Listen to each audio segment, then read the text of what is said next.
भोला जी के दूरे बान गहरिया छलके ना दिह तू गहरिया एबो सुन भोला जी के दूरे बान गहरी का हो खैनी बा ना सिगरेट बा ना बीड़ी ना हो पाक मार देता होइले नहीं तो झाड़ झुड़ के का घुमाते रे साला भिखारी।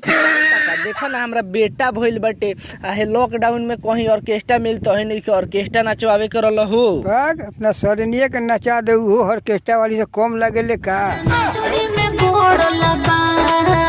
तो सुन तो हमरा छुवाला से रे छौड़ी तोर हते हते पढ़ल ए दादा दिलीपवा कहाँ दोषी होगल लगा के आयल बा। साचो का हो साचो ए देख ना कौन दो सारा बा रोडे पर हग देले रहलक हम ना देखनिए लाग गइल। ए दिली भैया देख ना अपना गांव के मिट्टी बदलल लागता। अरे साले मिट्टी ना टट्टी लगा लेले बड़ा केहू।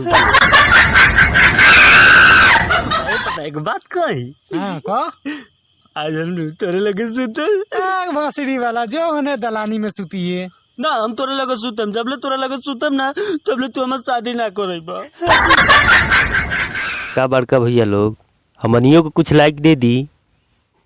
हमनियों तो लाइक करते बानी आ सुन ली अगर हमनी के लाइक ना देम नु तो रोगो लोग की साली के लेके भाग जाई। बाप रे बाप धरती चलता बुझाता हमरा।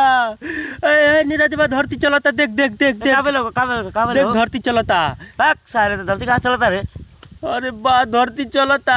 अरे कहाँ कर रहे आज साला तू अपना इलाका के भले कुत्ता होबे बाकी हम कुत्ता के भी शेर बना के मारी ले। अरे हेलो हेलो आवाजवा ना जाओ ठीक है छोड़ी। हाँ बोली ना।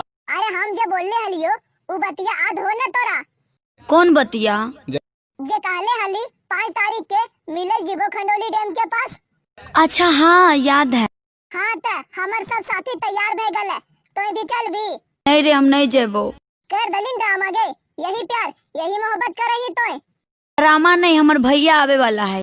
हाँ गे मुटकी जितना हमर संग साथी हले सब अपन का हो का 29 तारीख के पूरा दुनिया खत्म हो जाई। तने डर बता जमीन जगह हमरा नाम लिख दे। दुश्मन के बर्बाद करे को होखे तो केगा करे कुछ मत करिए कौन के शादी करा दे जाके सरौले मौत के भीख ना मांगले तो कही। भाई तू को भाई बड़ा हो का बात बा ना तू बतावा ना को भाई बड़ा। 4 भाई बानी सो 4 भाई तो 5 जना रहता लो तो हमार का उखाड़ लेता लो तनी बतावा ना। ए भाई ए तू को भाई बड़ा हो का बात बा ना तू बतावा ना को भाई बड़ा। 4 भाई बानी सो 4 भाई तो 5 जना रहता लो तो हमार का उखाड़ लेता लो तनी बतावा ना।